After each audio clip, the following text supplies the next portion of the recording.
काया कुंज निकुंज मन नैन द्वार अभिराम। भगवत हृदय सरोज सुख विलसत श्यामा श्याम। हरे कृष्णा, राधे राधे। भक्तजनों, आज हम आपको श्रीमद् भागवत महापुराण कथा का चतुर्थ स्कंद में पहला अध्याय सुनाएंगे। ओम नमो भगवते वासुदेवाय। भगवान श्री परमात्मा को प्रणाम करके और श्रीमद् भागवत महापुराण को प्रणाम करके लेके हरि का नाम शुरू करते हैं महापुराण। श्री महते जी कहते हैं, विदुर जी, श्यामा भव मनु के महारानी सतरूपा से प्रियव्रत और उत्तानपाद इन दो पुत्रों के सिवा 3 कन्या भी हुई थी। वे आकृति, देहुति और पस्तु नाम से विख्यात थी। आकृति का यद्यपि उनके भाई थे तो भी महारानी सतरूपा की अनुमति से उन्होंने रुचि प्रजापति के साथ पुत्री का धर्म के अनुसार विवाह किया। प्रजापति रुचि भगवान के अनन्य चित्त के कारण धर्म तेज से संपन्न थे। उन्होंने आकृति के गर्भ से एक पुरुष और स्त्री का जोड़ा उत्पन्न किया। उसमें से जो पुरुष था वह साक्षात यज्ञ स्वरूप रूपधारी भगवान श्री विष्णु थे, और जो स्त्री थी वह भगवान से कभी अलग नहीं रहने वाली श्री लक्ष्मी जी का अंश स्वरूपा दक्षिणा थी। मनु जी अपनी पुत्री आकृति के इस परम तेजस्वी पुत्र को बड़ी ही प्रशंसा से अपने घर ले आए और दक्षिणा को रुचि प्रजापति के अपने पास ही रखा। जब दक्षिणा विवाह के योग्य हुई तो उसने यज्ञ भगवान के पति रूप में प्राप्त करने की इच्छा की। तब भगवान यज्ञ पुरुष ने उनसे विवाह किया। इससे दक्षिणा को बड़ा ही संतोष हुआ। भगवान ने प्रसन्न होकर उनसे 12 पुत्र उत्पन्न किए। उनके नाम हैं तोष, प्रतोष, संतोष, भद्र, शांति, ईदस्पति, ईधम, कवि, विभु, स्वह, सुदेव और रोचन। यही श्यामा भव मनंतर में तुषी नाम से देवता हुए। इस मनंतर में महर्षि आदि सप्त ऋषि ये थे। भगवान यज्ञ ही देवताओं के अधीश्वर ईश्वर थे। इंद्र भी थे और महान प्रभावशाली प्रियव्रत एवं उत्तानपाद मनुपुत्र थे। वह मनंतर इन्हीं दोनों बेटों के पोते और दोहिते के वंश से छा गए। प्यारे विदुर जी, मनु जी के अपनी दूसरी कन्या देहुति कदम जी को विवाही गई थी। उसके संबंध की प्राय सभी बातें तुम मुझसे सुन चुके हो। भगवान मनु ने अपनी तीसरी कन्या प्रस्तुति का विवाह ब्रह्माजी के पुत्र दक्ष प्रजापति से किया था। उसकी विशाल वंश परंपरा तो सारी त्रिलोकी में ही फैली हुई है। मैं कदम जी की 9 कन्याओं का जो 9 ब्रह्मा ऋषियों से विवाह गई थी पहले ही वर्णन कर चुका हूँ। अब उनकी वंश परंपरा का वर्णन करता हूँ, सुनो। मरीचि ऋषि की पत्नी कदम जी की बेटी कला से कश्यप और पूर्णिमा नामक के 2 पुत्र, जिससे वंश से यह सारा जगत भरा हुआ है। शत्रु तापन विदुर जी, पूर्णिमा के वीरज और विसर्ग नामक के 2 पुत्र तथा देवकुल्य नामक की एक कन्या हुई थी। यही दूसरे जन्म में श्री हरि के चरणों में धोवन से देव नदी गंगा के रूप में प्रकट हुई थी। अत्रि की पत्नी अनसुईया से दैत्य दुरास्या और चंद्रमा नामक के 3 परम यशस्वी पुत्र हुए। यह कर्मश भगवान विष्णु, शंकर और ब्रह्मा के अंश से उत्पन्न हुए थे। विदुर जी, गुरु जी कृपा यह बताइए कि जगत उत्पत्ति, स्थिति और अनंत करने वाले इन सर्वश्रेष्ठ देवों ने अत्रि मुनि के यहाँ आने करने की इच्छा से अवतार लिया था। श्री महते जी ने कहा, जब ब्रह्मा जी ने ब्रह्म ज्ञानियों से श्रेष्ठ महेश्वरी अत्रि को सृष्टि रचने के लिए आज्ञा दी तो तब वह अपनी ही सहधर्मिणी के सहित तप करने के लिए ऋषि नामक कुल पर्वता गए थे। वहां पलाश और अशोक के वृक्ष का एक विशाल वन था। उसके सभी वृक्ष फूलों के गुच्छे से लदे हुए थे तथा उसमें सब और विनिध्य नदी से जल की कल कल करती हुई ध्वनि गूंजती रहती थी। उस वन में मुनि श्रेष्ठ प्राणायाम द्वारा चित्त के वश में ही करने से वर्ष तक केवल वायु विकर ही सर्दी गर्मी आदि द्वंद्वों की कुछ भी परवाह न करने पर भी एक पैर से खड़े रहे। उस समय वे मन ही मन में यही प्रार्थना करते थे कि जो कोई संपूर्ण जगत के ईश्वर है, मैं उनकी शरण में हूँ, वह मुझे अपने ही समान संतान प्रदान करे। तब यह देखकर कि परिणाम रूपी ईंधन के से प्रज्वलित हुए अत्रि मुनि का तेज उनके मस्तक के से निकलकर तीनों लोगों का तपा रहा। ब्रह्मा विष्णु और महादेव तीनों जगतपति उनके आश्रम पर आए। उस समय अप्सरा मुनि गंधर्व सिद्ध विद्याधर और नाग उनका सुयश गा रहे थे। उन तीनों का एक साथ ही प्रादुर्भाव होने से अत्रि मुनि का अंतःकरण प्रकाशित हो उठा। उन्होंने एक पैर पर खड़े खड़े ही उन देवता को ही देखा और फिर पृथ्वी पर दंड से समान लेटकर और प्रणाम करके अनंत में अर्घ्य पुष्पादि पूजन की सामग्री हाथ में लेकर उनकी पूजा की। यह तीनों अपने अपने वाहन हंस गरुड़ और बैल पर चढ़े हुए थे तथा अपने कमंडल चक्र त्रिशूलधारी चिन्हों से सुशोभित थे। उनकी आंखों से कृपा की वर्षा हो रही थी। उनके मुख पर मदहास्य की रेखा थी जिससे उनकी प्रसन्नता झलक रही थी। उनके तेज से चौघरिया कर मुनिवर अपनी आंखें मूंद रहे थे। चित्त को उन्हीं के ओर लगाकर हाथ जोड़कर अति मधुर और सुंदर भावपूर्वक वचनों से लोक से सबसे बड़े इन तीन देवताओं की स्तुति करने लगे। अत्रि मुनि ने कहा, भगवान, प्रत्येक कल्प के आरंभ से जगत की उत्पत्ति स्थिति और लय के लिए जो माया के शताब्दी तीनों गुणों का विभोग करके भिन्न भिन्न शरीर धारण करके जिनको बुलाया था, आप में से वे कौन महाभनु भाव है? क्योंकि मैंने तो संतान प्राप्ति की इच्छा से विविध पूजो प्रचारों के द्वारा केवल एक ही भगवान का चिंतन किया था। फिर आप तीनों यहाँ कैसे पधारने की कृपा की है? आप लोगों तक तो देहधारियों के मन की भी गति नहीं है, इसीलिए मुझे बड़ा ही आश्चर्य हो गया है। आप लोगों की कृपा करके मुझे इसका रहस्य बताइए। श्री महत्य जी कहते हैं, समर्थ विदुर जी, अत्रि मुनि के वचन सुनकर वे तीनों देव हंस पड़े और उसमें से सुमधुर वाणी से कहने लगे। देवता ने कहा, ब्रह्मन, तुम सत्य संकल्प हो, अतः तुमने जैसा संकल्प किया था वही होना चाहिए, उससे विपरीत कैसे हो सकता है? तुम जिस जगदीश्वर का ध्यान करते हो वह हम तीनों ही हैं। फिर ये महेश्वरी, तुम्हारा कल्याण हो। तुम्हारे यहाँ हमारे ही अंश स्वरूप तीन जग दिव्यथ पुत्र उत्पन्न होंगे और तुम्हारे सुंदर यश का विस्तार करेंगे। उन्होंने इस प्रकार अभिष्ट वर देकर पति पत्नी दोनों से भली भांति पूजित होकर उनके देखते ही देखते तीनों सूर्येश्वर अपने अपने लोक को चले गए।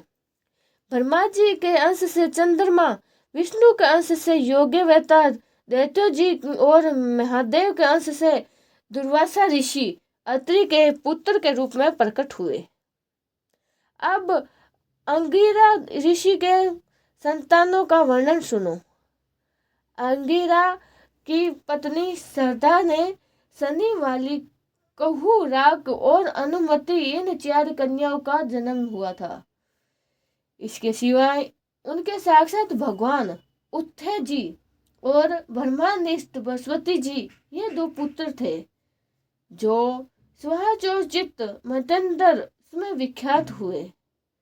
पुल सत्य जी के उनके पत्नी हविभुर से महेश्वरी अगस्त्य और महातपस्वी विश्वा ये 2 पुत्र हुए। इसमें अगस्त्य जी दूसरे जन्म जेठरागी हुए थे। विश्वा मुनि के ईडिविका के गर्भ से यक्ष राज कुबेर जी का जन्म हुआ था और उनकी दूसरी पत्नी केसनी से रावण, कुंभकर्ण एवं विभीषण उत्पन्न हुए थे। महामते महेश्वरी पुत्र हलि स्त्री परम साध्वी गति से कर्म श्रेष्ठ वरियान और सहिष्णु ये 3 पुत्र उत्पन्न हुए। इसी प्रकार क्रेतु की पत्नी कीरिया के ब्रह्म तेज से दहित प्यारा अमान बल खिलाही 60,000 ऋषियों के जन्म दिया था।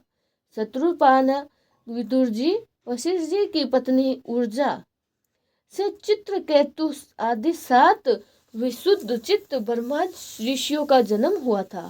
उनके नाम चित्रकेतु, सुरुचि, विरजा, मित्र, उल्लभन, वसुभट और यदुमान थे। इनके सिवा उनकी दूसरी पत्नी से शक्ति आदि और भी कई पुत्र हुए थे। अथवा मुनि की पत्नी चिंतिस ने धैर्य नामक एक तपोनिष्ठ पुत्र प्राप्त किया, जिसका दूसरा नाम अश्वशिरा भी था। अब भृगु के वंश का वर्णन सुनो। महाराज भृगु जी अपनी भार्या स्वाति से धाता और विधाता नामक पुत्र तथा श्री नामक की एक भागवत परायण कन्या उत्पन्न हुई। मेरु ऋषि ने अपनी आयति और नियति नामक कन्या कर्मश धाता और विधाता को ब्याही थी। उनसे उनके मुकुंडल, कंडल और प्राण नाम के पुत्र हुए। उनमें से मुकुंडल और मार्कंडे और प्राण के मुनिवर वेद शिरा का जन्म हुआ था। भृगु जी के एक कवि नामक पुत्री भी थी। उनके भगवान उष्णा शुक्राचार्य हुए थे। विदुर जी इन सब मुनीश्वरों ने भी संतान उत्पन्न करके सृष्टि का विस्तार किया था। इस प्रकार मैंने तुम्हें यह कदम जी के दोहित्यों की संतान का वर्णन सुनाया है। जो पुरुष इसे श्रद्धा पूर्वक सुनता है उसके पापों का यह तत्काल नष्ट कर देता है। ब्रह्मा जी के पुत्र दक्ष प्रजापति ने मनु नंदिनी प्रस्तुति से विवाह किया था। उससे उन्होंने सुंदर नैनों वाली 16 कन्याएं उत्पन्न की। भगवान दक्ष ने उनमें से 13 धर्म को, एक अग्नि को, एक समस्त पितृगण को और एक संसार का संहार करने वाले तथा जन्म मृत्यु से छुड़वाने वाले भगवान शंकर को दी। श्रद्धा, मैथ्य, दया, शांति, तुष्टि, पुष्टि, क्रिया, उत्पन्न, बुद्धि, मेघा, तितिक्षा, ही और मूर्ति यह धर्म की पत्नियां थी। इनमें से श्रद्धा ने शुभ, मैथी ने प्रसाद, दया ने अभय, शांति ने सुख, तुष्टि ने मोद और पुष्टि ने अहंकार को जन्म दिया।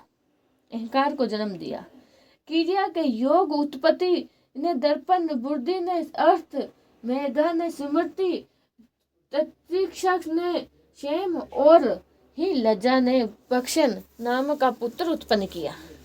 समस्त गुणों की खान मूर्ति देवनी ने नर नारायण ऋषि को जन्म दिया।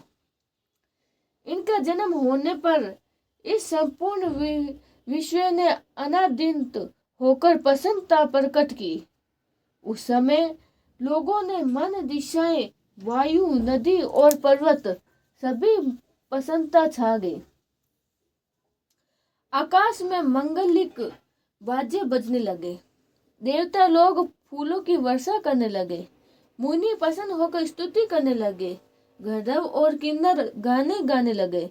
अप्सराएं नाचने लगी। इस प्रकार उस समय बड़ा ही आनंद मंगल हुआ तथा ब्रह्मादि समस्त देवता स्तोत्र द्वारा भगवान की स्तुति करने लगे।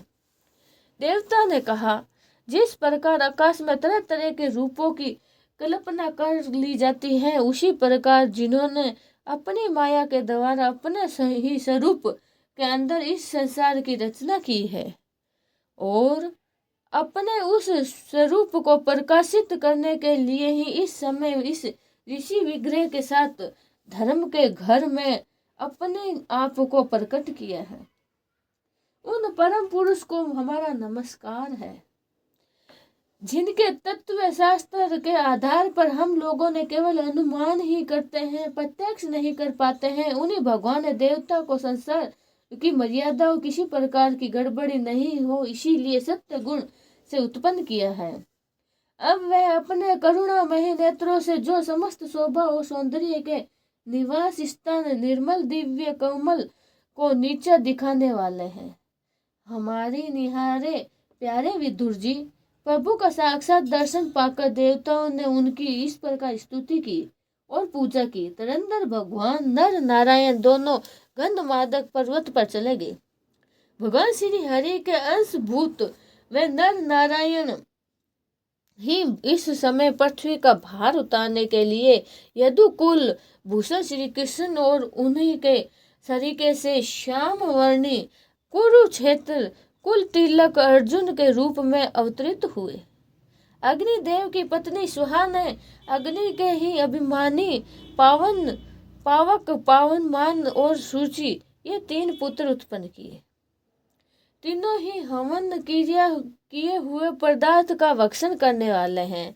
इन्हीं तीनों से 45 प्रकार की अग्नि और उत्पन्न हुई।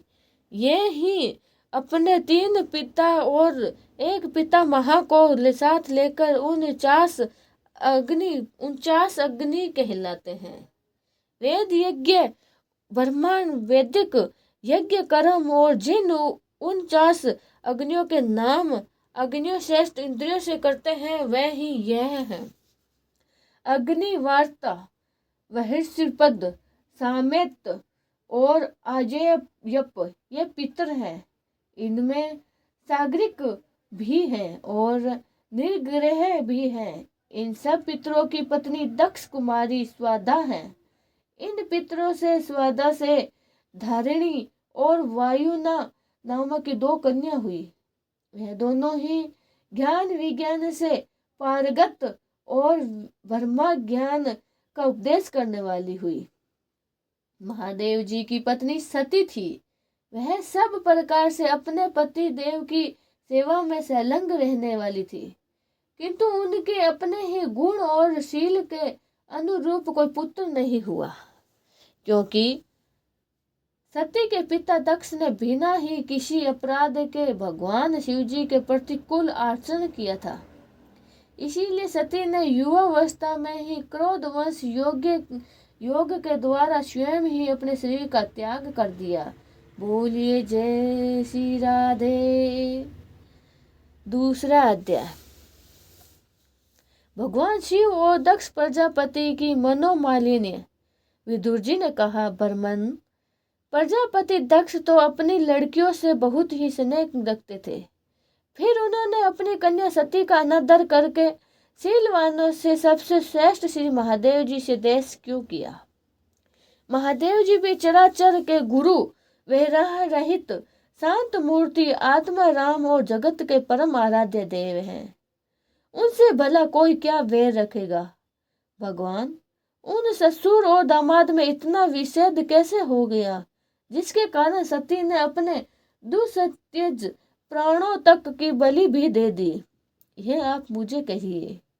श्री महती जी ने कहा, विदुर जी, पहले एक बार प्रजापति के यज्ञ में सब बड़े बड़े ऋषि देवता मुनि और अग्नि आदि अपने अपने अनुयायियों के सहित एकत्रित हुए थे।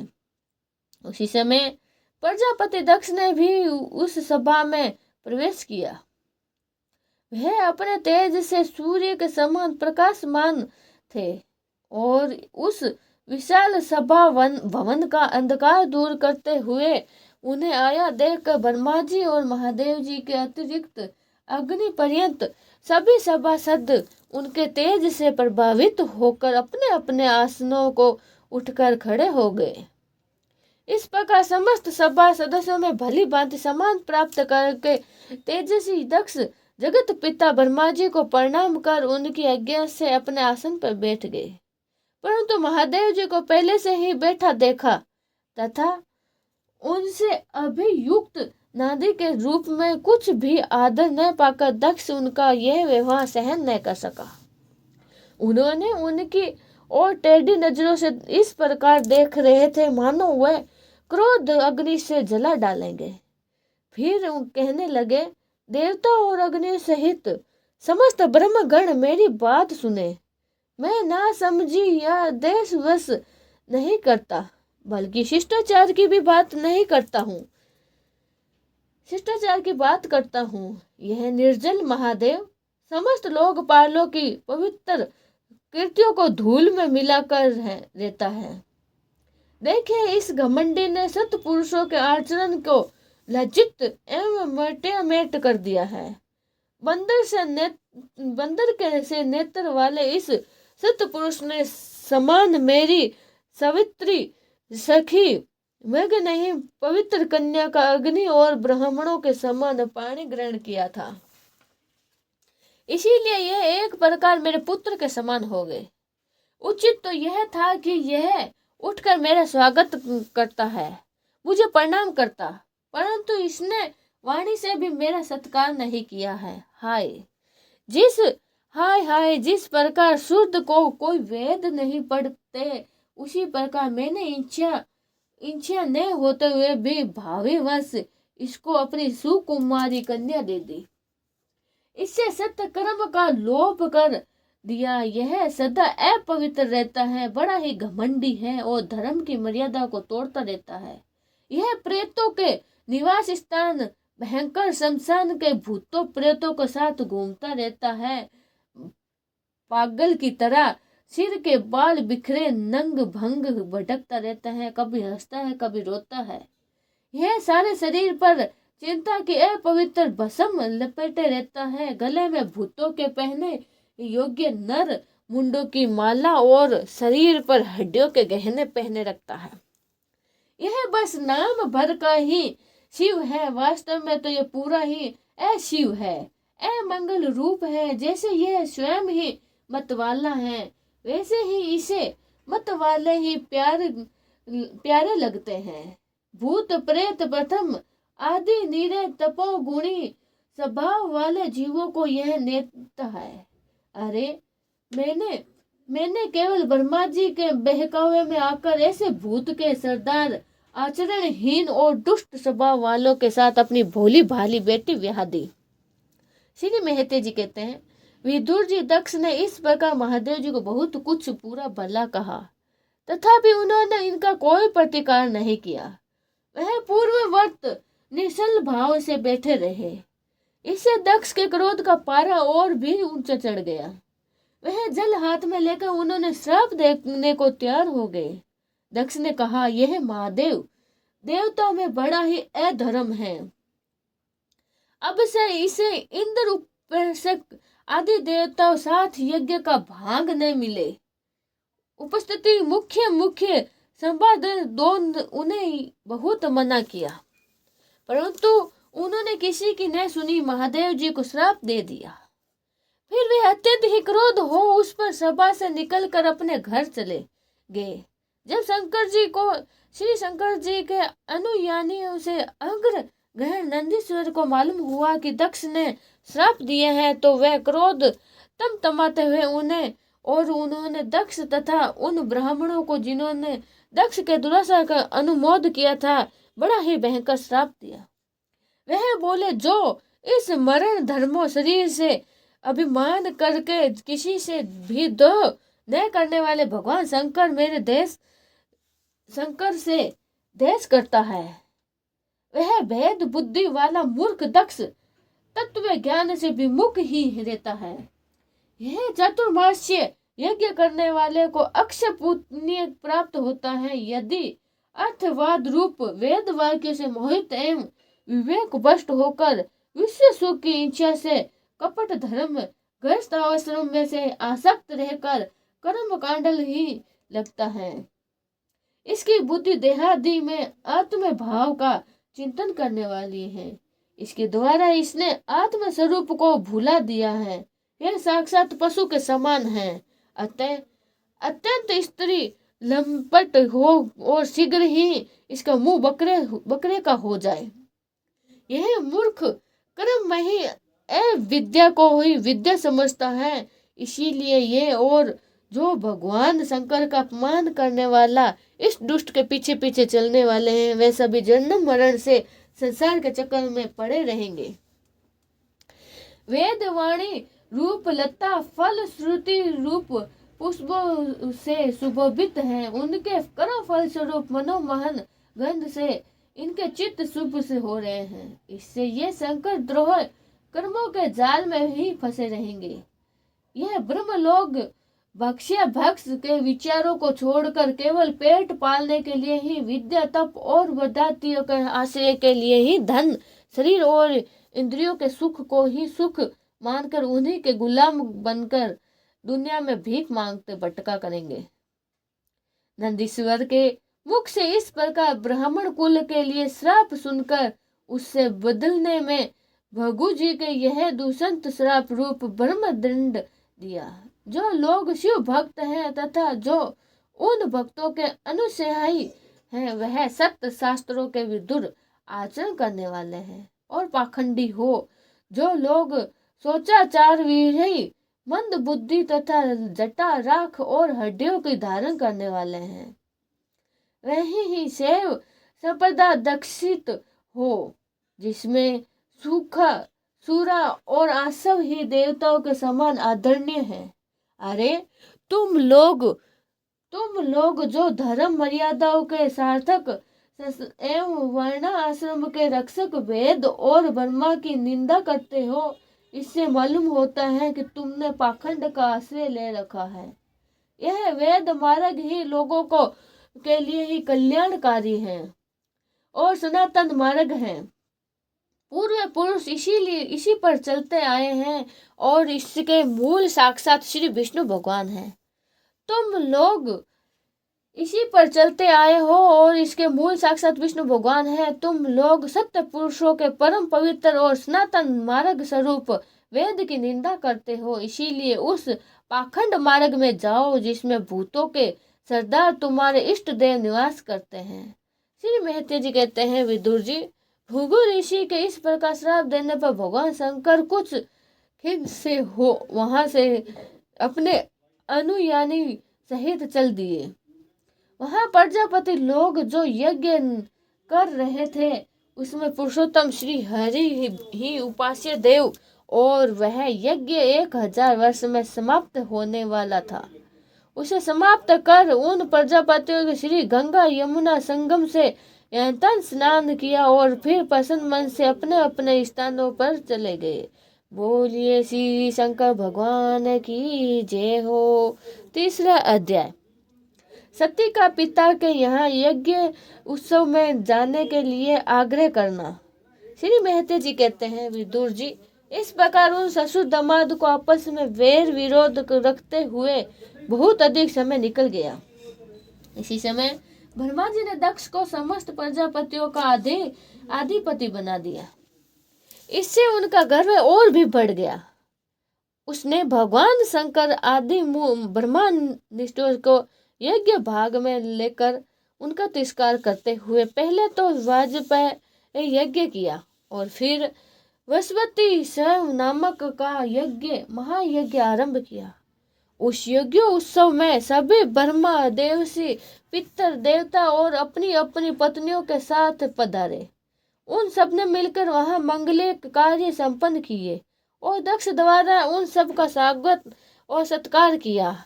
उस समय आकाश मार्ग से जाते हुए देवता आपस में ही उस यज्ञ की चर्चा करते करते जाते थे। उनके मुख से दक्ष कुमारी सती ने उनके पिता के घर पर होने वाले दक्ष के घर होने वाले यज्ञ की बात सुन ली। उन्होंने देखा कि हमारे निवास स्थान कैलाश के पास से ही होकर सब ओर से चंचल नेत्रों वाली गर्दन और यक्ष की स्त्रियों की चमकीले कुंडल और हार पहने हुए खूब सज धज कर अपने अपने पतियों के साथ विमानों पर बैठकर यज्ञ उत्सव में जा रही है। इसे उन्होंने बड़ी ही उत्कृष्टता से हुई और उन्होंने अपने पति भगवान भूतनाथ से कहा। सती ने कहा, वामदेव, सुना है इस समय आपके ससुर दक्ष प्रजापति ने यहाँ बड़ा ही भारी यज्ञ उत्सव रखा है। देखिए, ये सब देवता वहीं जा रहे हैं। यदि आपकी इच्छा हो तो हम भी चलें। इस समय अपने आत्मा से मिलने के लिए मेरी बहनें भी अपने अपने पतियों के सहित वहां अवश्य आएगी। मैं भी चाहती हूँ कि आप भी मेरे साथ जाकर माता पिता के दिए हुए गहने, कपड़े आदि उपकार स्वीकार करूं। वहां अपने पतियों से सम्मानित बहनों, मौसियों और स्नेह हृदय जननियों को देखने के लिए मेरा मन बहुत दिनों से उत्सुक है। कल्याण में इनके सिवा वहां महेश्वरियों का रचा हुआ श्रेष्ठ यज्ञ भी देखने को मिलेगा। ए जन्मा प्रभु, आप जगत की उत्पत्ति के हेतु आपकी माया से रचा हुआ है।